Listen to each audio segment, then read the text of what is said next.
Okay, again, thanks so much to the Maryland Apex Accelerator for inviting me to present today. We've got an hour together. So there's a lot more that I can cover, but what I've done is try to condense today's presentation into as uh, condensed as much as possible and leaving some time for Q&A. So if you do have questions, type them in, and Yasmin will has volunteered so kindly to read them off at the end. And again, thanks Yasmin for the great introduction there. So let's go ahead and get started. Here's just a quick agenda about what I'm going to run through as quickly as possible.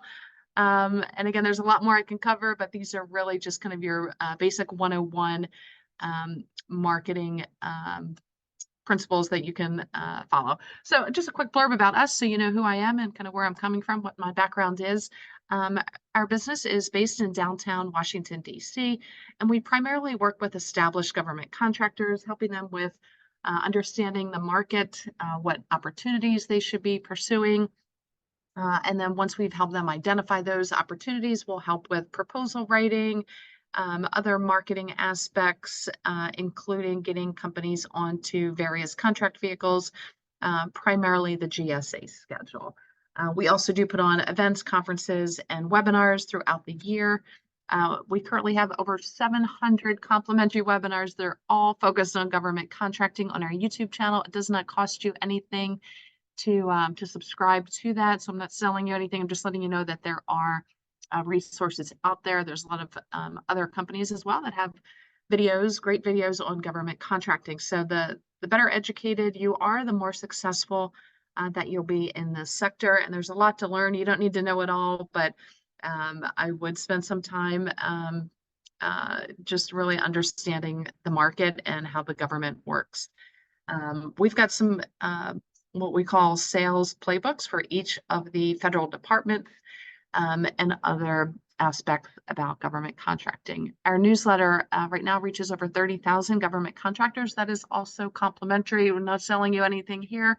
Our newsletter includes news about civilian agencies, Defense Department, as well as upcoming webinars, events, conferences, various aspects of government contracting to help, again, get you educated on the market and just kind of fine tune your game. So let's go ahead and talk about marketing now. So the spoiler alert here is that there is no silver bullet. There's going to be a lot of little things that you can do to enhance your marketing game.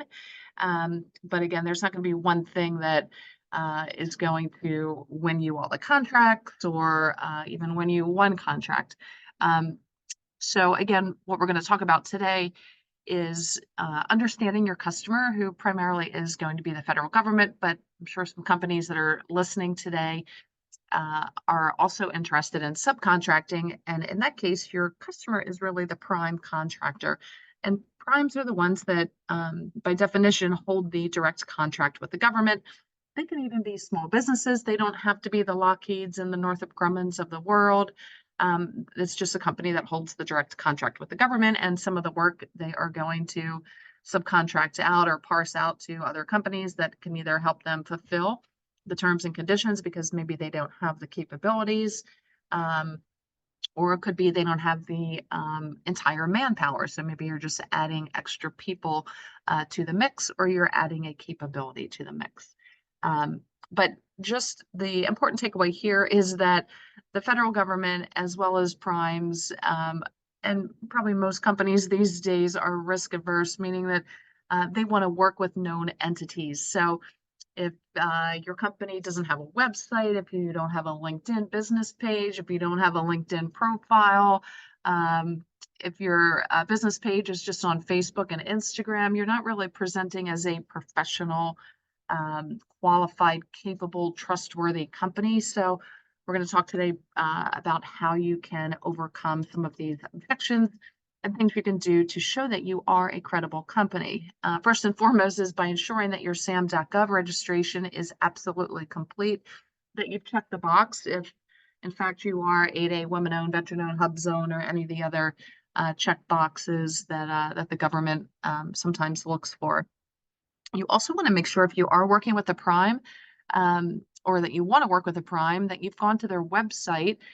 Now, if they're a large business, they will 99% of the time have a section on their website for small businesses to register. So when you go to again, the Northrop Grumman's, the Lockheed's, the Raytheons, and all the others, they typically will have a section, small business, vendor registration.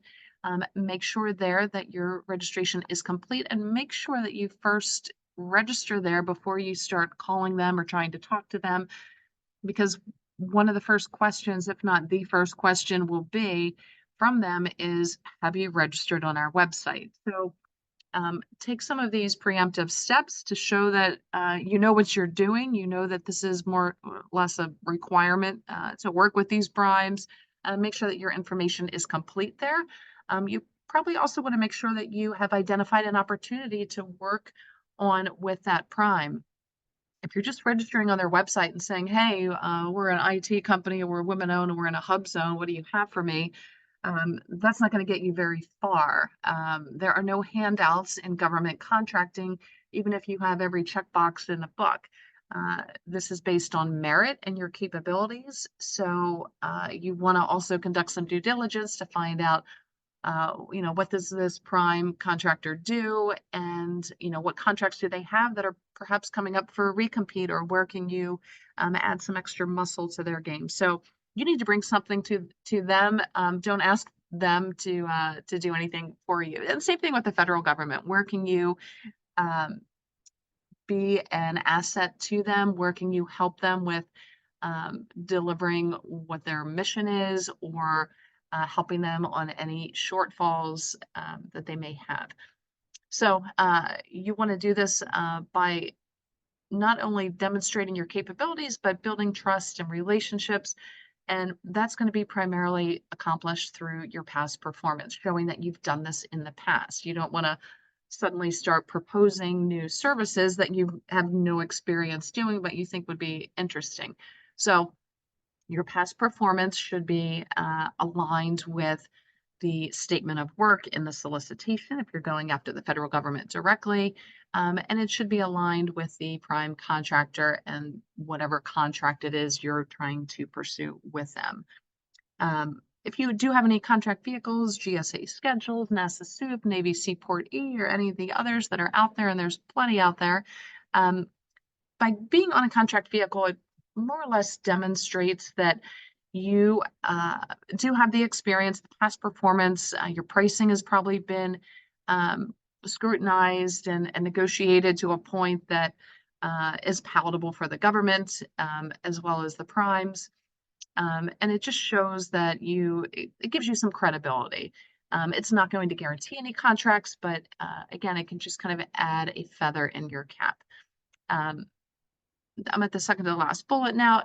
Is your company easy to find? If they Google you, does your website come up? Is your website complete? Does your website have a section on it that indicates that you are a government contractor, or is it showing just commercial clients and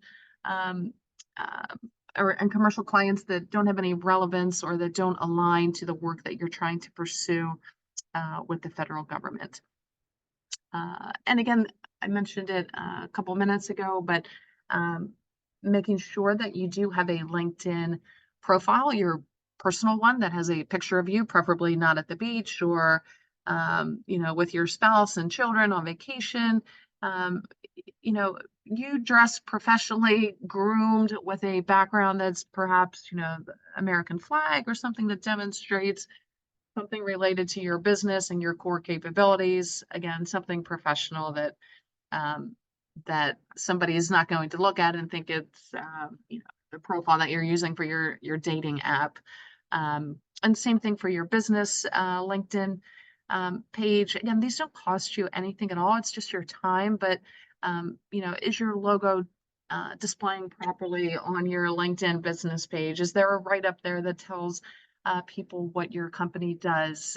Does the number of employees that show up on your LinkedIn align with what's in your SAM.gov registration?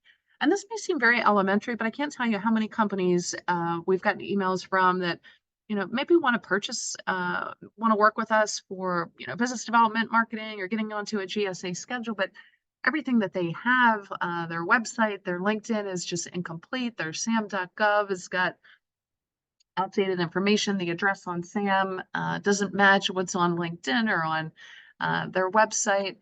These are kind of red flags, and these are also very easy fixes. So just make sure that everything is in synchronicity, that everything matches, that you do not give the government or the primes or potential partners any reason to hesitate to work with you.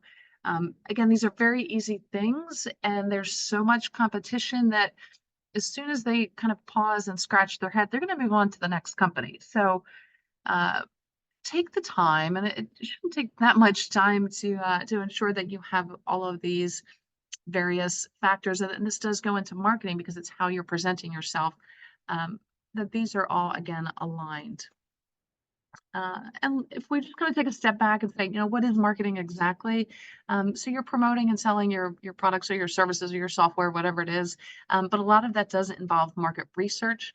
And that is really the core of where you can kind of win in the federal sector, because there is no other industry out there that lets you look at what your customer has purchased in the past, who they've purchased from, where they purchased, when they purchased. Was it through a contract vehicle? Was it through a set aside? Was it full and open competition?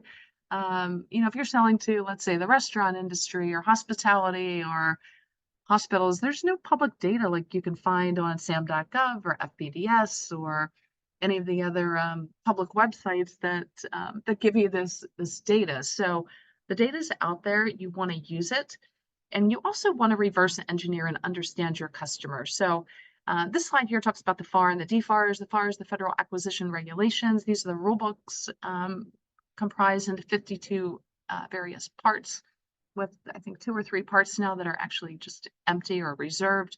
But market research, I would spend some time looking at this because market research, this is going to dictate how the government conducts market research to identify companies that would be suitable for the solicitation that they're ready to publish. So some of this will include using public websites, looking at contract vehicles. So if you can understand what your customer, the federal government, is doing to conduct market research, and then plant yourself in these various spots that they are using to conduct market research, the better off you're going to be. So again, it's just reverse engineering and understanding your customer.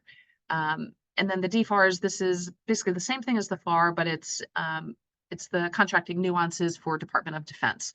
So anyone that's on the line that's selling to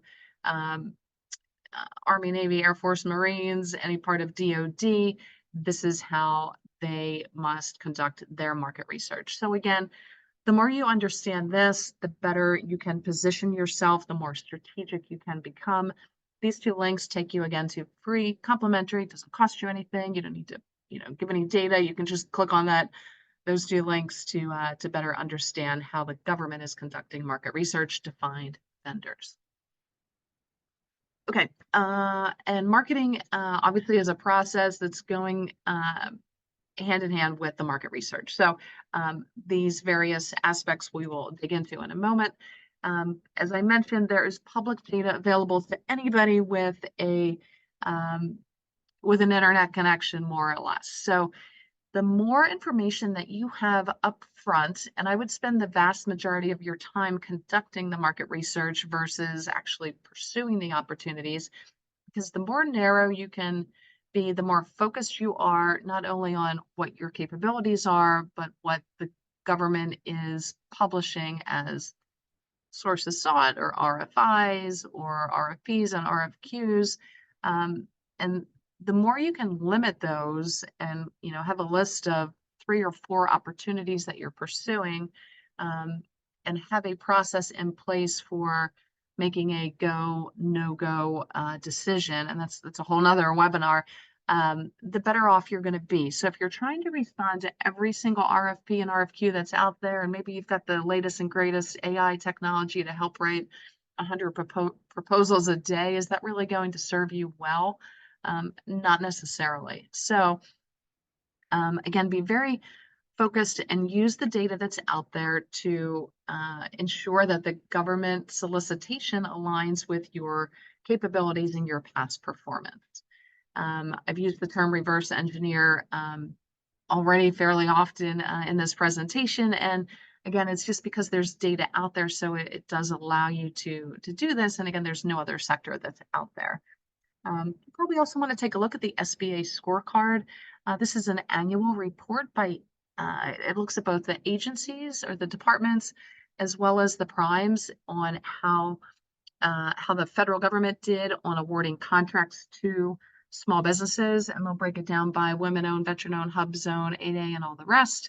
And then same thing with the prime. So if you have one of these check boxes or a couple boxes to check, then you maybe want to, once you've kind of had this list of solicitations and maybe you've got a list of 20, there's your goal was really to get to like 2 or 3 or 4 max, assuming you're a small business, and some ways that you can take companies kind of or the solicitations off that list or keep solicitations on the list is by looking at the SBA scorecard and slap that up against your set aside. So there's an opportunity that the capabilities, your capabilities align with the statement of work and the solicitation.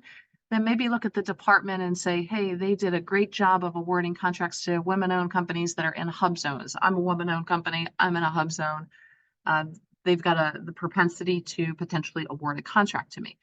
You can also take the converse of that and say, hey, there's a Department of Energy or whoever it is did a terrible job of awarding contracts to small businesses that are in a hub zone. I'm in a hub zone.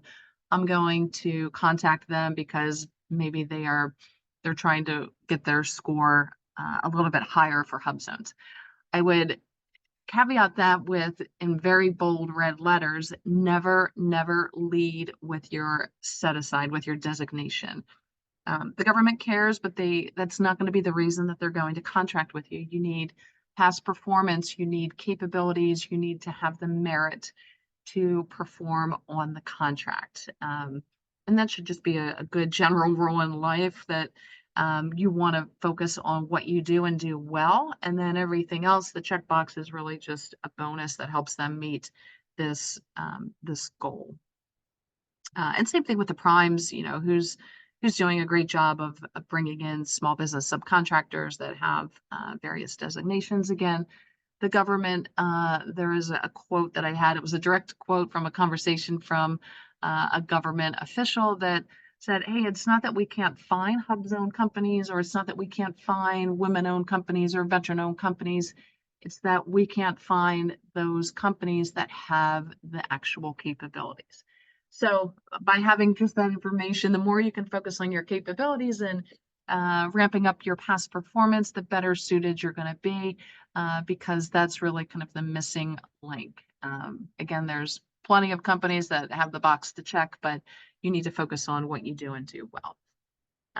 Some other information that you can look at as you're trying to, slim down your list of opportunities would be to do a competitive analysis for pricing. And there are various websites where you can get this information.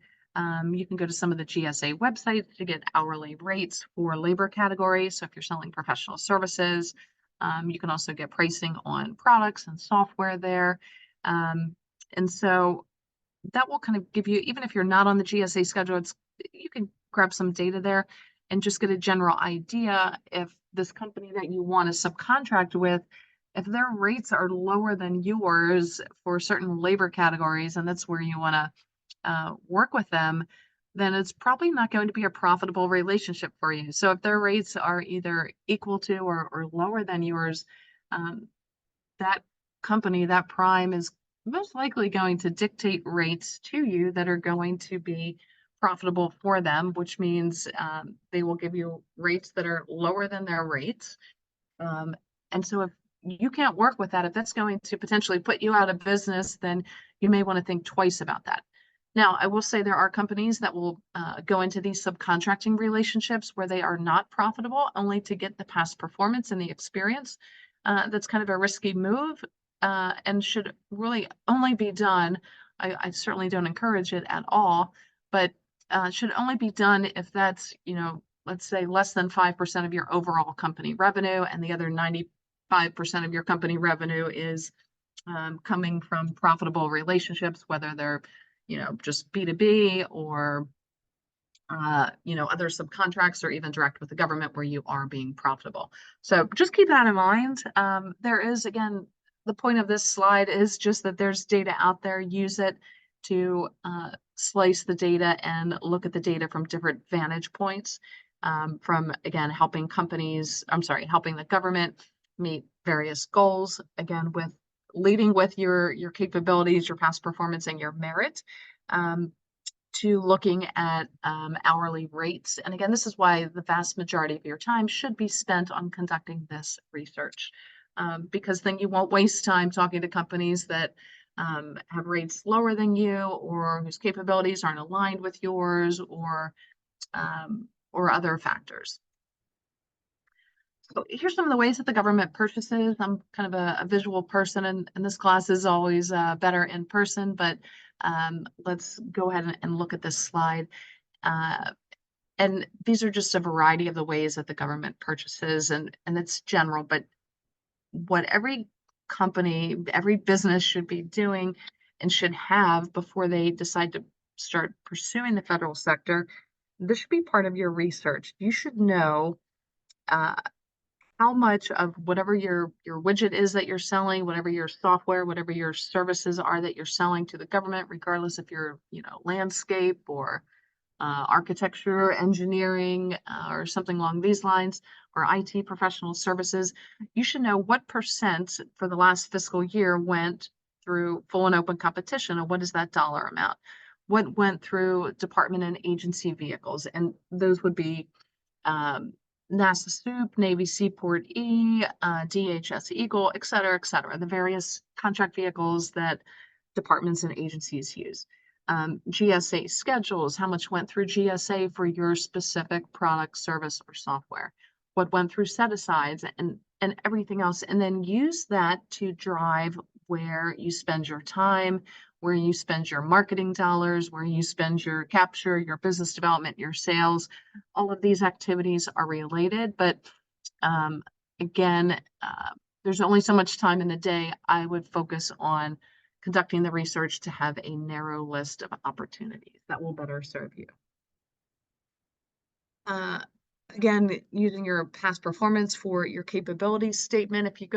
If somebody goes to your website, are they going to find your general capabilities statement there, which they should, and that should help kind of indicate that, yes, you are a government contractor. You're not just a company selling, products or services with a link to Facebook, which to me kind of gives me hesitation, unless you've got a product that's, for consumers. If your company has a website with a link to LinkedIn, it takes you to the business LinkedIn page, great. That's kind of showing that you are a credible professional company, that you're playing in the NBA, not in the street pickup game in your neighborhood. Some other things you can consider doing are writing white papers, videos on YouTube. We have found been helpful. If you're a member of any associations, if you're selling to DoD, are you a member of NDIA or AFCEA, CCAF, Women Impacting Public Policy? There's so many associations out there. You want to get involved there, and that's where you're going to build relationships, not only with other vendors, but you can get involved on various committees, membership committee, whatever it is. And then by getting involved and being a leader in your industry within that association, whether it's industry related or by your set-aside designation, as you start, and these things don't happen overnight, it takes time, as you start to become more of an expert in your area, your industry, then there will potentially be opportunities to speak at a conference. And if not, then why not create your own conference and put yourself on the stage that way. There's many creative ways that you can position yourself and your business as, the best provider of, janitorial services, IT services, cybersecurity services, whatever it is. using, again, going back to the data, and all of this information is, available with an internet connection. Um, some of the data that I've listed here would be data points that would be relevant to determining what opportunities you should potentially be going after. If you see that the number of bidders for an opportunity is 1 or 2, it probably means there's something written in that solicitation. This is for um, contracts that have passed, have been already awarded, but you're able to get this information from sam.gov, and some of the other platforms that are out there. But that should be relevant to you, because if there's again, 1 or 2 bidders, companies that have submitted proposals for that solicitation, then basically what that is saying is that there's probably something in the statement of work, either a technical capability or something along those lines, that precludes other companies from participating. So something very unique to what these 1 or 2 companies do.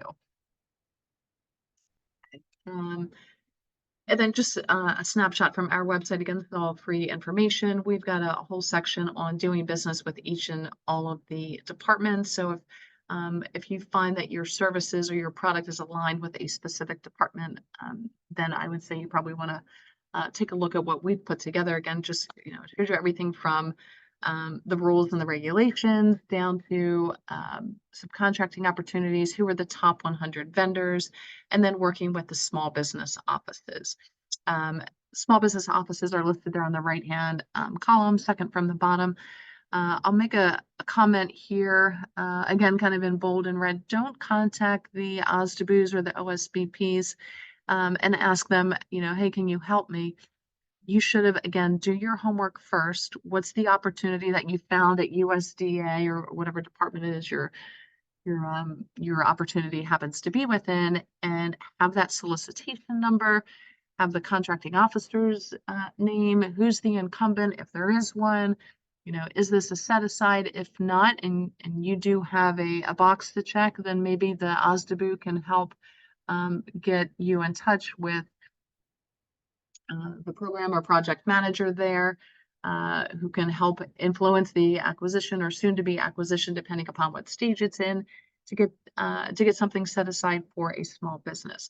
So contact the OSDBUs. They're not there to do your homework for you. Again, they're going to be inclined to help you if you've already done your homework and then you contact them.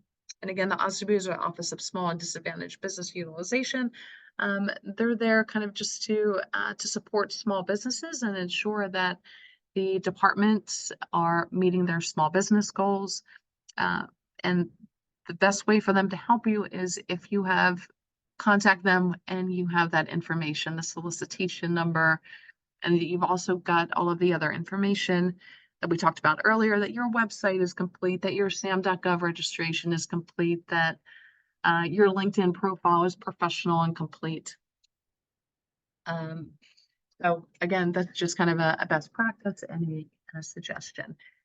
It's 10:30. I'm just going to stop, and I know, Yasmin, I said I'd take questions at the end, but let me just pause because I feel like I've probably covered some material that maybe people have questions on. So I'll just pause, take a sip of my coffee, and see if there's anything I can answer now. Thanks, Jennifer. Yes, we do have a couple of questions. You've been talking about past performance a lot. So what if their company does not have past performance? What should they do next? You have to start somewhere. So federal government may not be the right place at this particular time if you don't have anything to show for it. If you've worked for the government and you left and now you're trying to become a contractor, then I would demonstrate the type of work that you've done in the past, or maybe you've worked for, I don't know, insert, whatever company name. You can use the type of work that you've done for the past however many years to show that you understand the banking sector, the cybersecurity sector, whatever it is.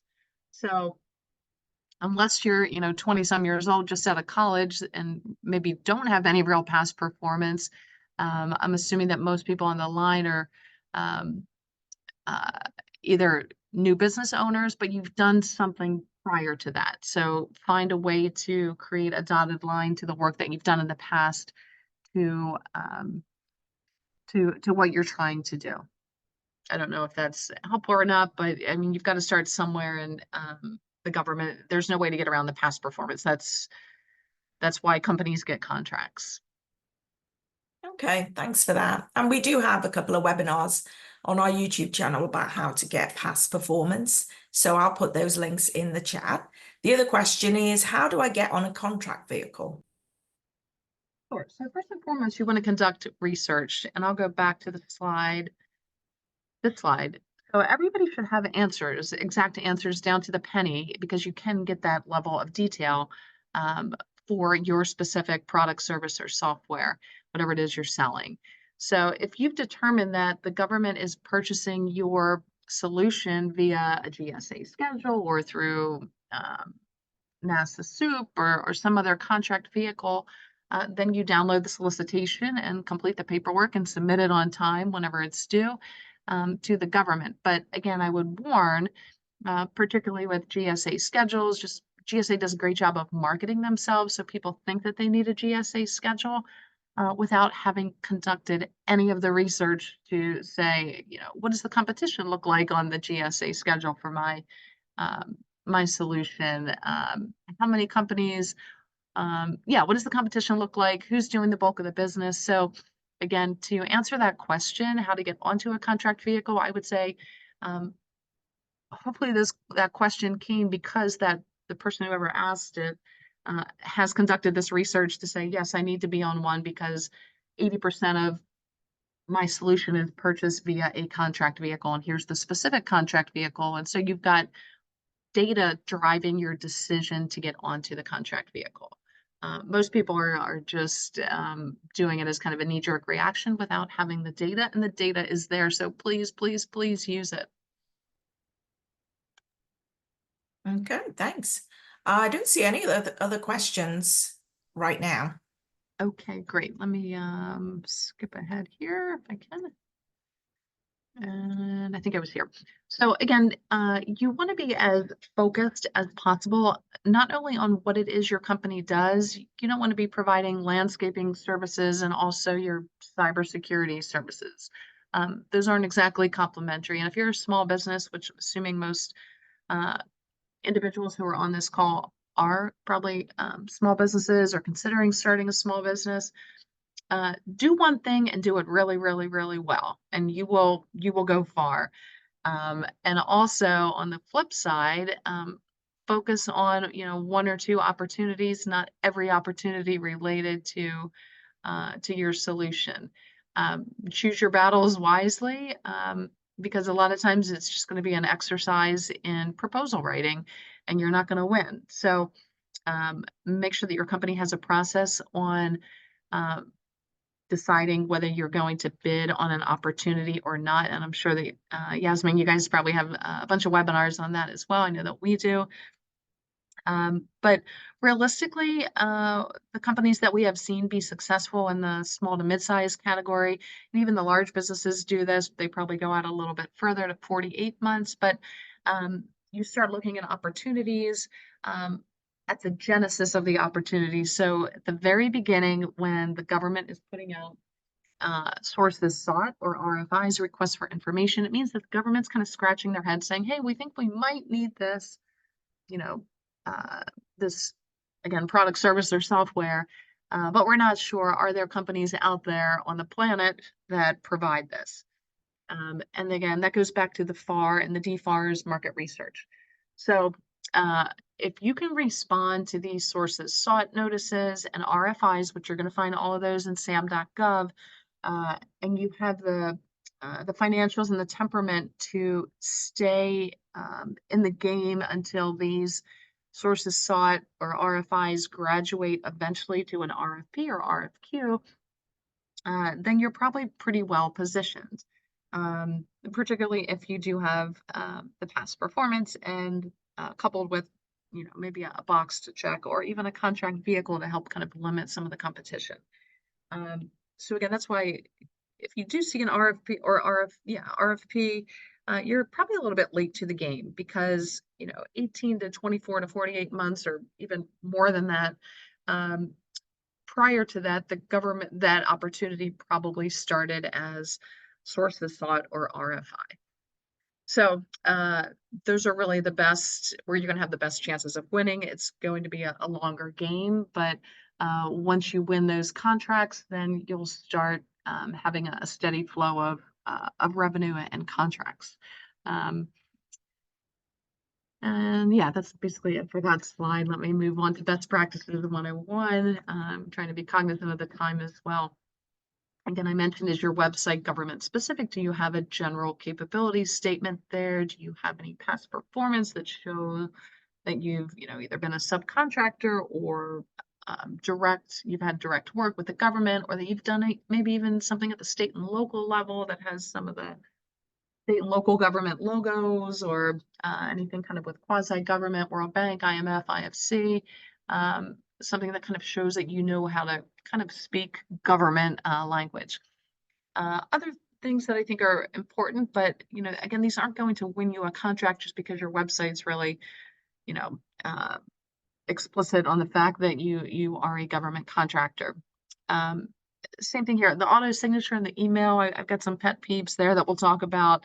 I've mentioned the LinkedIn business profile. It doesn't cost you anything. Your business card, does the front or the back of your business card have your NAICS code? Does it have your UEI number? Does it have your cage code? Does it look like a government contractor's business card? Is it flimsy? Is it hard to read? Is the font too small?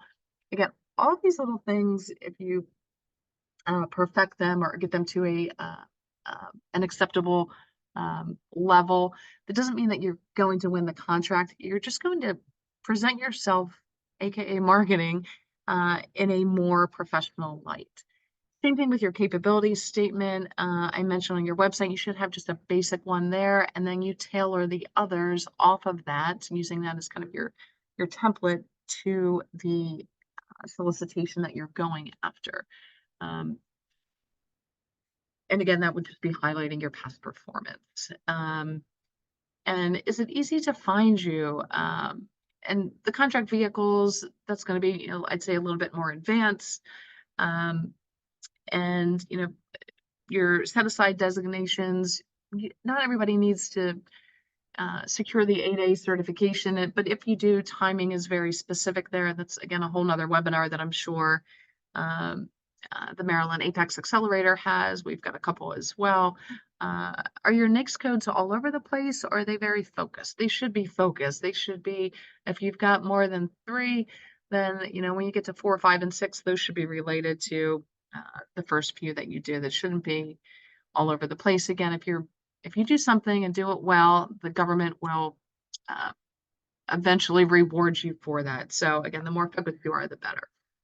When you're in person, do you look professional? Or are you showing up in, jeans, flip-flops, and a t-shirt, which is, fine, I'm sure, for your, if you're, working from home, that sort of thing. But are you, or are you the guy in a suit with, a nice tie, pressed clothes, shoes that are shined, you make eye contact, you ask questions, you're professional. These sort of things, again, are not going to win you a contract. It's just, I think these are easy things because a lot of people show up kind of sloppy to events, whether it's, a crinkled business card, a capability statement that's, folded 100 different ways, or a business card that you can't read the font. You've got to take a picture of it and enlarge it to really find out, what the email address says or what that phone number is. So again, there's these very little things that can certainly help. The relationships that you have also play a key part in your marketing. So looking at associations that I mentioned earlier, and then just some of the other pieces that I have listed here on this slide. Here's an example of email addresses. If you haven't set up your company website, or maybe you have, but you haven't, gone through the steps of setting up an email address, I would say it would behoove you to do this. Again, it's not going to win you a contract. It's just going to show that you're more, the email address in box 3 is a little more credible than the box number 1. Number 2 is kind of getting you there, but it's funny, I got an email, I'd say in the last 2 weeks from a company that I thought was the way that, they had kind of presented themselves seemed like, "Oh, wow, they probably have, 100 employees, and their website looked good." But the email address was just the first name at the company, website, which to me indicates they probably have less than 10 employees. Nothing wrong with that, but, um, it also is kind of short-sighted because then it means that they don't have a growth mindset. If they think that they have the capability and ability and wherewithal to perceive that their company could grow to 100 employees or 200 or 200,000 or 2,000 employees, then the email address in box three, hopefully this makes sense, um, is kind of the direction that you want to go because there's potentially going to be more than one John that works there. So have a big mind, have a growth mindset.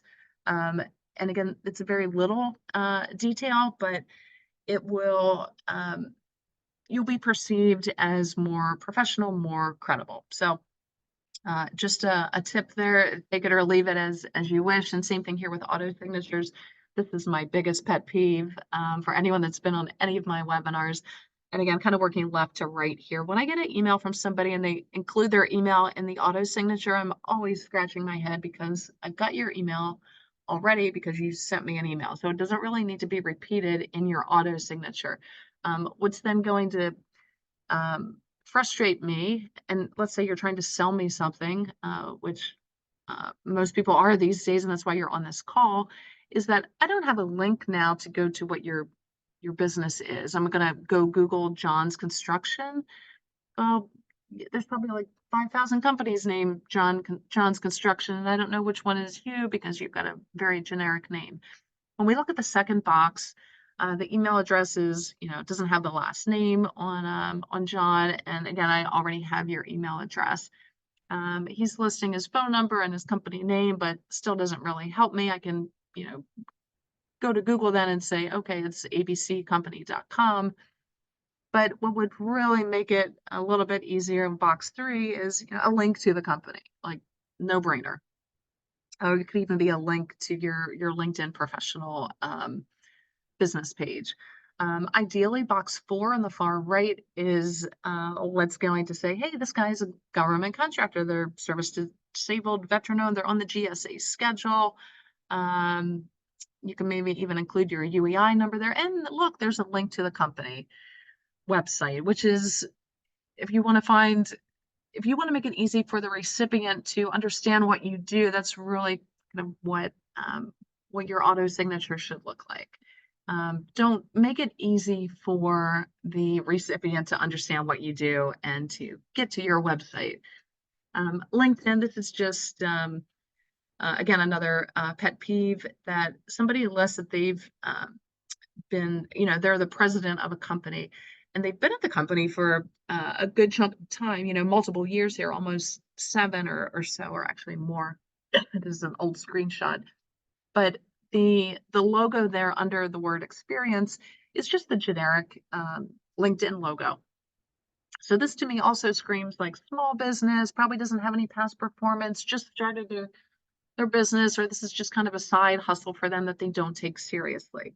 If there's a logo there under experience, and then that logo then takes you to the company page, again, this is not going to win you a contract, but it will add to your credibility, your professionalism. It will show that you've got a LinkedIn business page. And again, the LinkedIn business page does not cost you anything. It's just a matter of 10 minutes, probably even less than that, to complete. So doing some of these little things, if something came down to you and another company and, they've got the logo and you don't, are they going to win the contract?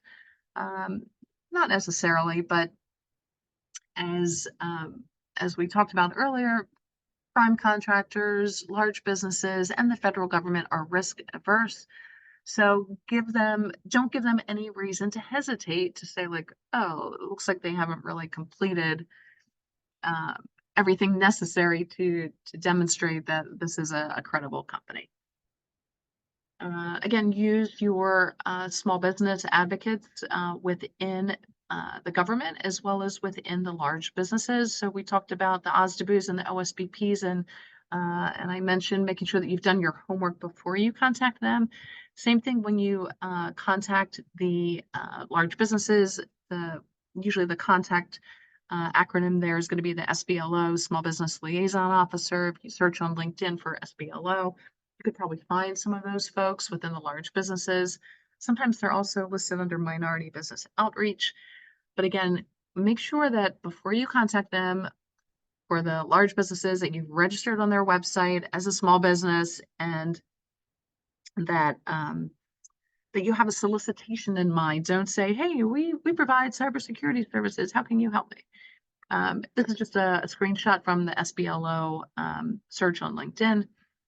Here's your OSDBUs. This is civilian, and then OSBP is for government. Again, contact these people. They're there to help you. If you've helped yourself, meaning you've done the research to say, here's the opportunity that I'm looking at, and here's what I need help with. Let's just move on to 102, which is really leveraging kind of your contract vehicles. And contract vehicles, if anyone's kind of really green or brand new to government contracting, it's really just a mechanism or a vendor shortlist on for how the government can purchase from you. They are absolutely not required at all. They are marketing tools only. And you still want to lead with your capabilities. Don't, show up at a matchmaking event flapping your capability statement with your GSA schedule logo and your, veteran logo or HubZone certification. You still want to lead with your capabilities. These are just kind of feathers in your cap. These are some of the things I've already mentioned in this presentation. I'm just trying to be cognizant of time. Obviously, relationships play a key part, and so you want to be involved with government contracting associations, get involved, volunteer to be on various committees, as I mentioned earlier. And you want to provide value. Don't be asking the prime and don't ask the government, hey, what can you do for me? I'm small business, I'm veteran owned, I'm HubZone, I'm whatever, Alaska Native. No, you need to be bringing something to the table. So, and if you do that, you'll set yourself apart from thousands of other companies that are out there saying, hey, what can you do for me? The pricing research, I mentioned that's, very, very important. Basics here, again, your SAM.gov registration needs to be complete. You probably want to put a ticker on as a best practice, on your calendar, maybe just to say, hey, I should update this, 3 times a year or quarterly, just to make sure that nothing's changed. Maybe your address has changed. Maybe your business size has changed. Maybe you've got the 8A certification or something else to add to the mix. Does your company at least have a landing page that has your NAICS code, your UEI, capability statement? We talked about the auto signature, LinkedIn, and on all of this we've kind of mentioned. I'm just going to try to leave some room for questions here as we're coming up on 10 minutes. You absolutely want to continue to work with your Apex Accelerator. These are fantastic resources to get educated about the market, learn before you leap. They've got also many matchmaking sessions. Make sure you're prepared for those. You want to spend probably 5 times the amount of time researching and doing homework before you show up for that matchmaking event. So if the matchmaking event is 1 hour, you should probably be spending 5 hours doing homework on who's going to be there, what opportunities you want to discuss, what's the solicitation number, who's the incumbent, when is this coming up for recompete. Again, all of this data is publicly available. What sort of CRM tools are you using? Do you have a mentor, or perhaps it's the counselor at the Apex Accelerator? And are you kind of project managing your solicitations? Are you taking on too much, 5 solicitations that are due mid-September? I'd pick 1 or 2, and unless you're, let's say, a mid-sized business with lots of capabilities and proposal writers and a pretty big budget, and focus on, again, what you do and do well, and you'll find that will serve you much better. And you'll be more successful and you'll win more contracts. So my conclusions are this: narrow your offering, have your ducks in a row, Absolutely use the data. Data is free, that's out there. There's also plenty of companies that provide subscription services at various price points. I won't mention any names, but from the very low side, that will give you a dashboard to very sophisticated um, data aggregators that are out there that will charge you, monthly fees or annual licenses to basically navigate their system. And what they've done is consolidated all of the government data that's out there, then to help you kind of narrow and focus and find opportunities that again are aligned with your capabilities. So that will serve you well. I'm not advocating signing up for any of these subscriptions or advocating for or against that. It's up to you and your business and your budget and your business plan, which hopefully you have. Otherwise, you can certainly go on to the various websites that are out there. Again, contact the government and or the primes only after you've done your research and you've got good talking points that you can kind of speak to off the top of your head. Again, the more specific you are about what you do as well as the opportunity, the better served you are. I'll stop there and see what questions we have. I know I kind of went through it quickly, but it's only an hour and there's this could easily be a half a day or a full day class on site at a company where we kind of run through the data, but I'll pause. And again, thanks, Yasmin, thanks to everybody who's joined and happy to take any questions that you may have.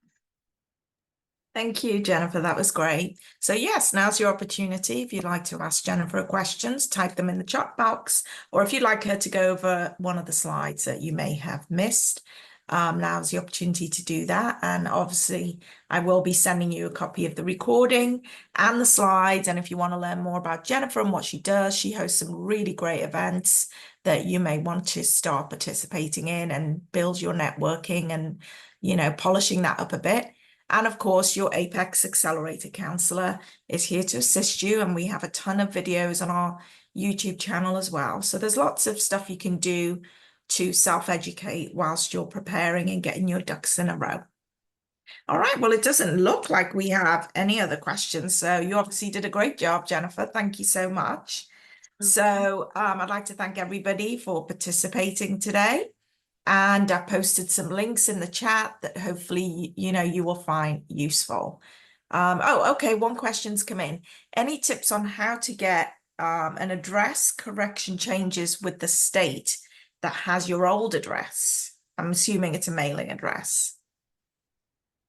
I'm assuming this is probably related to your SAM.gov registration. I would refer you to your Apex Accelerator. We don't really deal with SAM, but it's good that this person is taking action, and it sounds like you want to ensure that what's showing on your website and your all of your documents is the same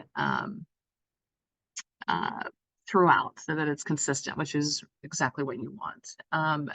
To make those changes, again, Apex Accelerator. So Yasmin, you may have something to add to that.